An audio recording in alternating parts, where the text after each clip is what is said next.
Bueno, entonces, como comentaba hace un momento, el día de hoy vamos a continuar con nuestra serie Defiende tu esperanza. Desde que empezamos a hablar de la carta del apóstol Pablo a los romanos, con nuestra serie Defiende tu esperanza. El día de hoy nos vamos a situar en el capítulo 8 de Romanos, en los versículos 1 al 11. Y vamos a meditar en esta parte, en esta sección de la que habla el apóstol Pablo. Entonces, abra su Biblia ahí en Romanos capítulo 8, versículo 1 al 11. No lo vamos a leer todavía, pero téngalo ahí listo porque en esta sección es donde nos vamos a basar en esta tarde.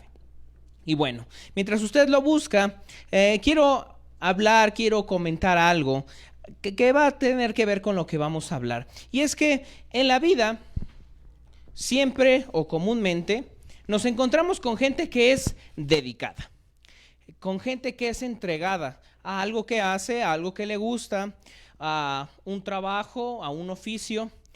Comúnmente nos encontramos a gente que es dedicada, que sacrifica lo que tenga que sacrificar con tal de conseguir un objetivo. Es bueno encontrar gente así y es bueno que también nosotros seamos así, porque si no nos ponemos metas claras y no las conseguimos, pues por el otro lado somos gente indisciplinada. Comúnmente la gente que consigue sus objetivos es porque tiene disciplina, porque se obliga, porque hace sacrificios para lograr objetivos que a veces son fáciles, a veces son difíciles. Pero la clave comúnmente para conseguir una meta y la clave de la gente que se propone metas y las consigue es la disciplina y la constancia. Una vez yo conocí la historia de un hombre que durante su juventud no tuvo la vida más fácil. Realmente tuvo una vida complicada. Tuvo que encontrar la manera para resolver sus problemas solo. No tuvo una vida fácil este hombre, por lo que tuvo que pelear con garras y dientes para obtener oportunidades en la vida. Y estas oportunidades no llegaban de la nada, él tenía que conseguirlas. Y cuando tenía las oportunidades, daba todo por aprovecharlas, con tal de que no le fueran quitadas estas oportunidades, porque no eran muchas, y las que tenía, había que aprovecharlas. Una de las oportunidades más importantes que se le presentaron a este hombre en su vida, en su juventud, fue una beca para estudiar en una universidad privada muy prestigiosa. Esa vez a varias gente se le presentó esa oportunidad, les dieron esa beca. Y bueno, como todos bien sabemos, las becas son una bendición de Dios, por llamarlo de alguna manera.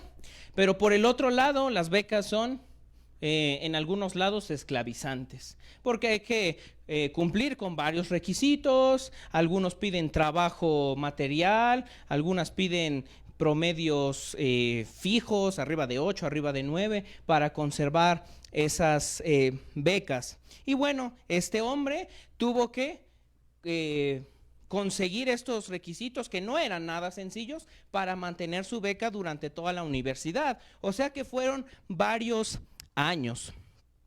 Entonces a este hombre se le presentó esta oportunidad, una beca. Le dieron esa beca y a varios otros también le dieron esa misma beca para estudiar en esta universidad. Al paso del tiempo, todos aquellos que recibieron esta oportunidad tan grande fueron desistiendo. Uno a uno se fueron rindiendo. Uno a uno se dieron cuenta de que era difícil mantener esa beca. Y fueron desistiendo, se fueron apartando. Y solamente una persona de todo ese grupo que obtuvieron la beca, solamente uno llegó a graduarse. Y sí, es el hombre de quien estamos hablando, de quien trata esta historia. Ese hombre aprovechó la oportunidad. Esa beca que le dieron, se esforzó, se sacrificó y aprovechó esa oportunidad. Esa beca que le dieron antes de entrar a la universidad, lo llevó hasta graduarse. Para llegar al punto final de su carrera, tuvo que hacer grandes esfuerzos de su carrera universitaria, de su tiempo de estudio. Tuvo que hacer grandes esfuerzos, grandes sacrificios, pues a lo largo del tiempo, cuando él estaba estudiando, se encontró con gente que buscaba su mal. Se encontraba con gente que quería que perdiera la beca y que se esforzó y que hizo cosas para que perdiera la beca. Pero este hombre era tan dedicado, era tan entregado y sabía que era una oportunidad única en la vida, que demostró que él valía la pena y que esa beca también valía la pena para él. Su dedicación dio frutos, su ocupación con sacrificios fue notoria, pues mientras sus compañeros de la universidad que no tenían beca se iban de fiesta, se iban de parranda y disfrutaban de la juventud, disfrutaban de los 20 años, este hombre se quedaba encerrado estudiando porque no quería fallar en ningún momento, porque sabía que fallar era perder la beca. Entonces, bueno, ahora teniendo esta historia en mente, quiero que ahí la quede, que ahí se quede, que la guarden, que la piensen. En esta historia vemos a un hombre entregado que ocupó su tiempo, su esfuerzo, su vida con una meta, que era terminar la universidad. Ahora, volvemos a Romanos capítulo 8. Vamos a empezar a ver estos versículos y el día de hoy nuestro tema de la serie Defiende tu esperanza lleva por nombre Defiende tu esperanza con tu ocupación. Pablo entonces, después de haber hablado del problema tan grande que el hombre tiene, que es el pecado, en el capítulo 7, hablando de cómo el pecado domina al hombre, ahora pasa al capítulo 8 a hablar de la bendición de Dios que hay para aquellos que han creído en Él, de la bendición y la victoria que gozamos todos aquellos que hemos puesto nuestra confianza en Jesús. Y comenzando en el versículo 1, vamos a ver este primer punto que abarca desde el versículo 1 hasta el versículo 5. Entonces vamos a ver versículo por versículo, vamos a ir tomando un tiempo en cada uno. Dice el versículo 1: ahora pues ninguna condenación hay para los que están en Cristo Jesús, los que no andan conforme a la carne, sino conforme al Espíritu. Primeramente, si hemos puesto nuestra confianza en el Señor Jesús, tenemos una nueva posición delante de Él. Como hemos hablado durante semanas pasadas, ahora estamos en Cristo Jesús. Y a estas personas de quienes Pablo está hablando, ahora le pertenecemos al Señor. Ya no pertenecemos al pecado, ya no pertenecemos a Satanás, ahora le pertenecemos a el Señor Jesucristo. Por lo tanto, ya no hay condenación. Ya no hay condenación para aquellos quienes han puesto su confianza en Él, quienes han puesto su confianza en la cruz y quienes han sido partícipes de la bendición hablada por el rey David allá en el Salmo 32, versículo 1, donde dice: bienaventurado aquel cuya transgresión ha sido perdonada y cubierto su pecado. Ahora tenemos una nueva posición delante del Señor y hay algo que debemos de saber, y es que aquel que ha creído en Jesús, que ha sido partícipe del perdón de los pecados, ya no andamos conforme a la carne. Ahora estamos en el Espíritu. Ahora una nueva atmósfera ha sido abierta delante de nuestros ojos, pues nuestro espíritu ha sido reconciliado con su Creador. Ahora vivimos en el Espíritu. Nuestra vida ha sido puesta en las manos de Dios y esa es una bendición realmente maravillosa, porque nuestra relación con Dios ha sido reconciliada, ha sido arreglada por Dios mismo. Como Dios ha cambiado nuestra posición, ahora ya no hay condenación. Ahora hemos pasado a vida. Y luego continúa el apóstol Pablo en el versículo 2 que pertenece a este punto número 1, diciendo: porque la ley del Espíritu de vida en Cristo Jesús me ha librado de la ley del pecado y de la muerte. Y sucede algo bien interesante, que menciona el apóstol Pablo, y es que en la vida, en la humanidad, existen dos leyes: la ley del pecado de la muerte y la ley del espíritu de vida. Estas dos leyes son contrarias. Estas dos leyes son opuestas y tienen direcciones diferentes. La ley del pecado en la humanidad dice que todo ser está atado al pecado y está destinado a la muerte y a la perdición. Eso lo dice Romanos capítulo 3, versículo 23. Esta ley no puede romperse así de la nada. No desaparece por arte de magia. Esta ley no puede romperse. El ser humano no puede romperla, a menos que entre en juego la ley de la vida en Cristo Jesús, de la que está hablando aquí Pablo, la cual rompe la ley del pecado y cambia la dirección de la vida de la persona, pues rompe la maldición decretada para la persona. Solo Jesús puede romper esa ley, solo Jesús puede cambiar el rumbo de una vida, puede Jesús solamente cambiar la vida del pecador. Esta ley de vida en Cristo Jesús es la que nos ha librado de la ley de la muerte. Y es bien especial esta ley de la vida, porque dice el versículo 3: porque lo que era imposible para la ley, por cuanto era débil por la carne, Dios, enviando a su Hijo en semejanza de carne de pecado, y a causa del pecado, condenó al pecado en la carne. Esta ley de vida fue establecida por Dios encarnado. Aquí habla Pablo de la ley del Antiguo Testamento. Esta ley no tenía como propósito salvar, sino tan solo mostrar el pecado de la humanidad. La ley nunca salvó a nadie, porque este no era su objetivo. La salvación siempre ha sido solamente por poner nuestra confianza en Dios. La ley nunca ha salvado. Por eso dice Pablo que era débil para salvar. No podía salvar a nadie. Solamente Dios pudo salvar. Y entonces Dios encarnado es el que establece la ley de la vida y rompe la ley de la muerte y el pecado. Al morir en la cruz y al vencer el pecado y derrotándolo, el Señor Jesús rompió la ley de la muerte. Era necesario en el plan de Dios para que el hombre fuera salvado y destruido el agente que condena al hombre, que es el pecado, que muriera en la cruz y que él cargara con nuestro pecado. Solamente Dios puede romper esa ley, y rompió esa ley al morir en la cruz.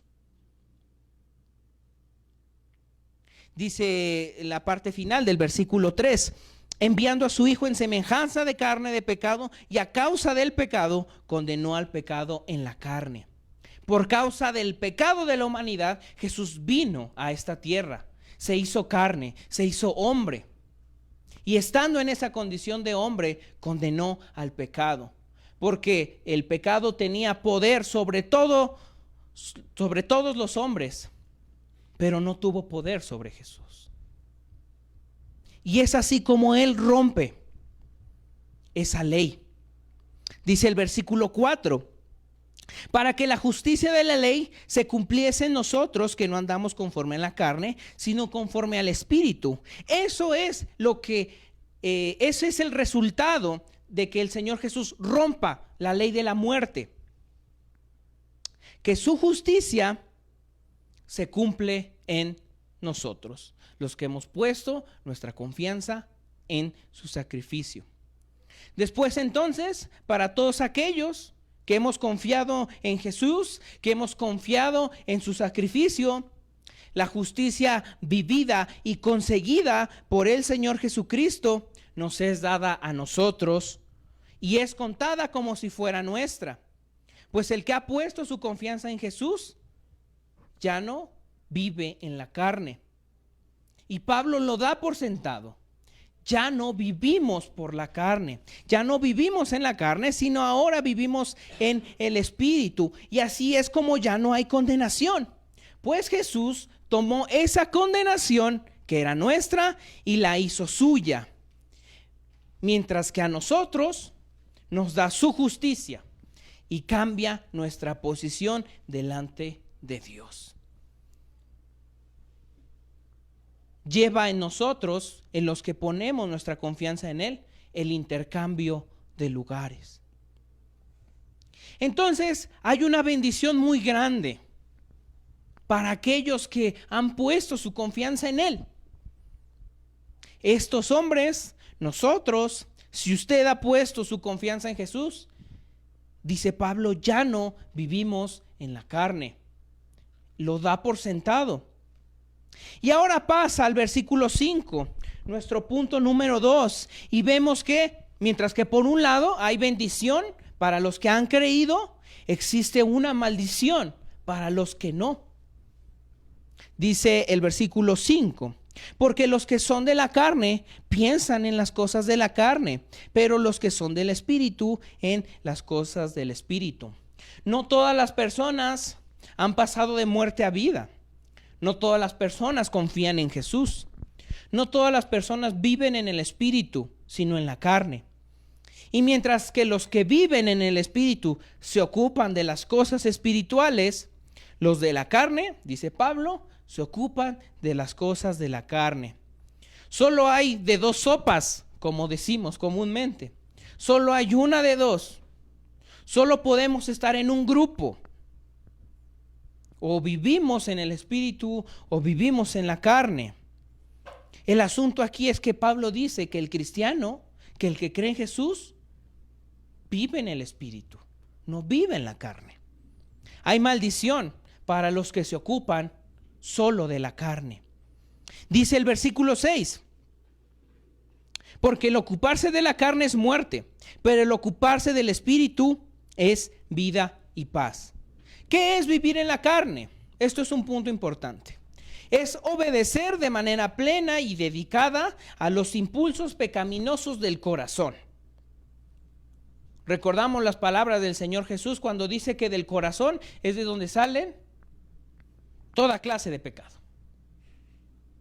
Entonces el vivir en la carne es obedecer de manera plena, de manera dedicada a esos deseos. Es buscar la gratificación de los deseos corrompidos de nuestro corazón. Es buscar la satisfacción pecaminosa del cuerpo. Es no poder negarse a los deseos del pecado. Vivir de esta manera lo único que hace es llevarnos hacia la muerte, pues no es más que una vida esclavizada al pecado, una vida esclavizada a Satanás. Algunos hoy en día a eso le llaman libertad, a poder pecar de manera deliberada sin que se les pueda recriminar algo. A eso le llaman libertad. ¿En serio es libertad? ¿Se le puede llamar libertad a esos vicios que destruyen el cuerpo, el alma y la mente? ¿Eso es libertad? Mientras que por el otro lado vemos que ocuparse de las cosas de Dios trae vida y paz que solamente Dios puede dar. Solamente hay dos grupos y solamente se puede estar en uno. O nos ocupamos de las cosas de Dios, de las cosas espirituales, o no lo hacemos. Dice los versículos 7 y 8. Por cuanto los designios de Dios, por cuanto los designios de la carne son enemistad contra Dios, porque no se sujetan a la ley de Dios, ni tampoco pueden. Y los que viven según la carne no pueden agradar a Dios. Pablo explica que la carne está en contra de Dios, que vivir de esta manera es vivir en contra de Dios. Está explicando el apóstol Pablo que los que se ocupan de las cosas de la carne no pueden ocuparse de las cosas de Dios. No pueden. ¿Por qué alguien que vive de esta manera no puede agradar a Dios? Esa sería la pregunta. Es muy simple. Lo explica Pablo. Y es que los deseos de la carne y el estilo de vida pecaminoso está en contra de Dios y de su naturaleza. Es porque el pecado no se sujeta a Dios, no se sujeta a los mandatos de Dios. Es más, lo único que busca es no hacer caso a los mandatos de Dios. Ni siquiera puede una persona que vive así obedecer a Dios, porque está en pecado. Dice el versículo 8, los que viven según la carne no pueden agradar a Dios. Pablo no está hablando de una prohibición, no les está prohibiendo, está diciendo que esta gente no tiene la capacidad de acercarse a Dios, no tiene la capacidad de agradar a Dios, están inhabilitados.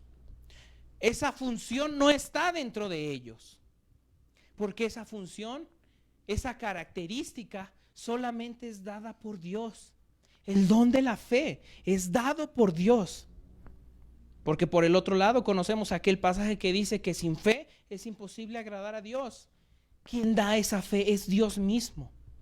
Por eso la gente que no cree en Dios, que está lejos de Dios, no tiene verdadera fe, porque ese es un don dado por Dios.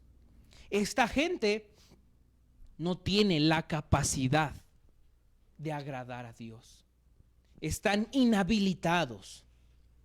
No es una prohibición, es una muestra de incapacidad. El que vive de esta manera, el que está atado a sus deseos pecaminosos, no puede agradar a Dios, está en su contra, es su enemigo. Entonces, aquí hay estos dos puntos importantes. Por un lado, hay bendición de parte de Dios para los que han puesto su confianza en Él, pero para los que no, menciona Pablo, hay una imposibilidad de acercarse a Dios. Salud. Hay imposibilidad para acercarse a Dios, para agradar a Dios. Y entonces, en el versículo 9, Pablo regresa a hablar de los que son espirituales. Y este es el punto número 3. Pues Dios habita en los espirituales, dice el versículo 9. Mas vosotros no vivís según la carne, sino según el Espíritu. Si es que el Espíritu de Dios mora en vosotros, y si alguno no tiene el Espíritu de Cristo, no es de él. Primero, Pablo está hablando de que hay dos grupos, los que viven en la carne y los que viven en el Espíritu. Y ahora se dirige a los que, a quienes está escribiendo y les dice, ustedes no viven según la carne porque ustedes han creído, porque ustedes han puesto su confianza y porque Dios los ha salvado, no viven en la carne. El apóstol lo está dando por hecho. No sabemos qué clase de cristianos eran, no sabemos qué clase de vida tenían, pero el apóstol Pablo les dice, ustedes viven en el Espíritu. No da lugar a la duda de quizá. Está dando por hecho que viven en el Espíritu. Pablo habla de una característica bien importante que hay en la gente que busca las cosas de Dios, que ha puesto su confianza en el Señor Jesús. Dios, Espíritu Santo, habita en estas personas, habita en esta gente, y este es su sello. Pues la gente que no tiene el Espíritu de Dios no le pertenece a Cristo. De uno de los lugares de donde sale el hecho de que decimos de que el Espíritu de Dios habita en nosotros es aquí. Porque el apóstol Pablo dice que vivimos en el Espíritu si el Espíritu Santo habita en nosotros. Y si no habita el Espíritu del Señor Jesús en nosotros, entonces no le pertenecemos. Habiendo creído en el sacrificio del Señor Jesús, Él deposita su Espíritu Santo en nosotros y este es su sello que nos guarda. Ahora estamos llenos del Espíritu Santo, por lo que ya no estamos llenos de pecado ni de inmundicia. Cuando el Espíritu Santo habita dentro de una persona, no hay algún otro espíritu que habite dentro de él. Y por el otro lado, también la naturaleza santa de Dios ahora habita en el creyente, por eso es que el creyente puede acercarse a Dios. El que no es creyente está incapacitado porque esta naturaleza de Dios no está en él. El Espíritu Santo de Dios es el sello de que le pertenecemos, de que ahora somos suyos, de que ahora somos propiedad suya. Y mientras está el Espíritu Santo, no puede haber otro espíritu habitando dentro de la persona. Puede ser que suframos ataques como constantemente lo hacemos, pero desde afuera, no por dentro.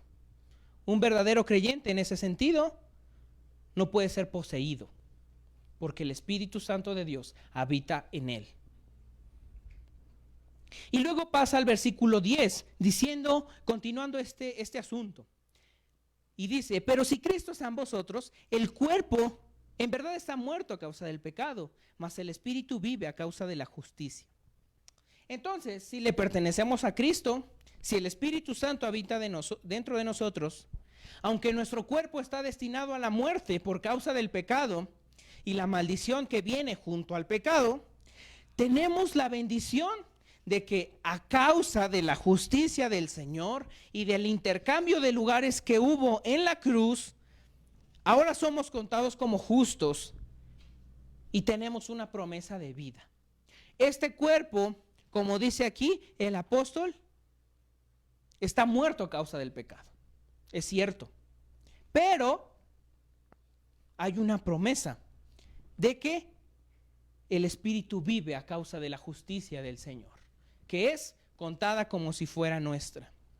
Bien tenía razón una antigua canción que dice que tenemos una vida que no merecíamos. Sí, efectivamente, salud, así es. Tenemos algo que no merecemos, una bendición, una promesa de vida, cuando nosotros estábamos en la posición de maldición de los que habla Pablo aquí, de los que viven en la carne y que están imposibilitados para agradar a Dios. Termina el versículo 11 diciendo, y si el espíritu de aquel que levantó de los muertos a Jesús mora en vosotros, el que levantó de los muertos a Cristo Jesús vivificará también vuestros cuerpos mortales por su espíritu que mora en vosotros. Si el Espíritu Santo vive dentro de nosotros, entonces tenemos certeza y seguridad de que primeramente le pertenecemos y de que así como resucitó al Señor Jesús, también a nosotros nos resucitará en el futuro. Pues el hecho de que el cuerpo siga estando sujeto a la muerte no tiene por qué ser una razón de tristeza, ni de alarma, ni de desesperanza. Al contrario, la muerte es parte del proceso para entrar en la divina presencia de Dios. Es solo un recordatorio de que ya no tiene más poder sobre nosotros en la otra vida. Sí, a todos nos espera la muerte, pero es necesario llegar ahí para estar en la presencia de Dios. Y después de eso, habrá una resurrección. El Espíritu Santo nos resucitará, así como resucitó al Señor Jesús. Este será el acto final de nuestra redención, cuando nuestros cuerpos sean glorificados, así como el cuerpo del Señor Jesús fue glorificado. Entonces, bueno, este pasaje del apóstol Pablo del capítulo 8 habla de dos cosas. Hace un contraste entre dos grupos de gente. Habiendo analizado las palabras y el mensaje del apóstol Pablo en este pasaje, habiendo notado las bendiciones de Dios en los que han puesto su confianza en el Señor Jesús, y habiendo también notado la condición de la gente que está alejada de Él, volveremos al principio. Al comienzo les contaba la historia de un hombre que era muy dedicado, que dejó cosas, que sacrificó muchas otras por conseguir un objetivo, por alcanzar una meta. Que lo hizo, la alcanzó, la obtuvo. Porque su ocupación era esa. Dejó su esfuerzo, dejó su vida para conseguirlo. Dejó a un lado todo lo que fue necesario.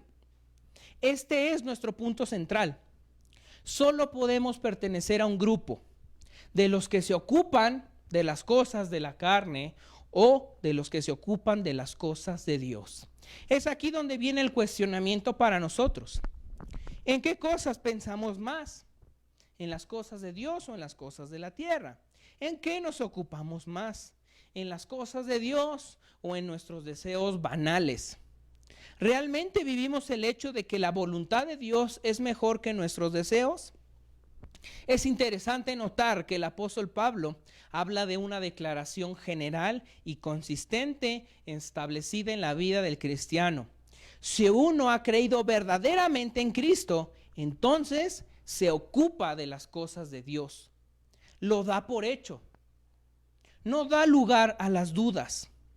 La vida de nosotros como cristianos debería mostrar eso, que nos ocupamos de las cosas de Dios, no que nos ocupamos más de las cosas de Dios, sino que solamente nos ocupamos de las cosas espirituales. Pablo no deja lugar a decir, el que es del espíritu, la mayor parte del tiempo se ocupa de las cosas del espíritu.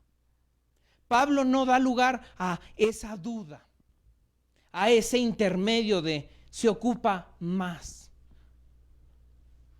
sino que lo da por hecho, porque este es el mandato del Señor. Buscad primeramente el reino. Buscad primeramente el reino. Nada más. Es el mandato del Señor Jesús. Ya voy a acabar. Entonces, Pablo no da lugar a las dudas. Así como aquel hombre de la historia ocupó su tiempo, su esfuerzo, su vida para lograr sus objetivos universitarios, así el creyente debería o debe ocupar su tiempo y su esfuerzo solamente para las cosas de Dios. Ese es nuestro verdadero y máximo oficio en la vida. La pregunta es, ¿verdaderamente es así? ¿Cómo lo haremos? De la misma manera en la que una persona que tiene metas y objetivos claros se ocupa de ellos, estableciéndolos y teniendo disciplina para lograrlos. La ayuda de Dios ya la tenemos, porque si hemos creído en Él, el Espíritu habita dentro de nosotros, el Señor Jesucristo está en nosotros, no necesitamos más, no necesitamos algo místico, ya tenemos todo lo que necesitamos, tan solo basta ponernos en disciplina. Ese Espíritu de Dios nos llevará a cumplir el mandato del Señor Jesús de ocuparnos primeramente de su obra y de su trabajo. Finalmente, esta es otra manera en la que podemos defender nuestra esperanza, atendiendo al hecho de que nuestra máxima ocupación son las cosas de Dios y no las cosas pecaminosas de esta vida. Es una lucha diaria. Y el atender las cosas de Dios dará su fruto por sí solo. Pues como alguien dijo en el pasado, Dios no necesita nuestras obras, pero nuestro vecino sí. Y así es como defendemos nuestra esperanza desde nuestra ocupación, ocupándonos tan solo de las cosas de Dios, y el Señor se ocupará de todo lo demás. Vamos a hacer una oración para terminar con este tiempo. Padre, te damos gracias por tu palabra. Te damos gracias, oh Señor, porque tú hablas a nuestros corazones. Porque podemos ver el hecho de que tú habitas en nosotros, que nos has dado múltiples bendiciones al haber puesto nuestra confianza en el sacrificio de Jesús, pero que también hay un trabajo que hacer al respecto. El apóstol Pablo da por hecho de que el cristiano, de que el creyente, del que confía en ti, se ocupa de las cosas del Espíritu, que pone su atención, su esfuerzo en las cosas tuyas, en nuestra comunión contigo, en conocerte, en compartir a la gente de ti. El que verdaderamente ha creído se ocupa de esto.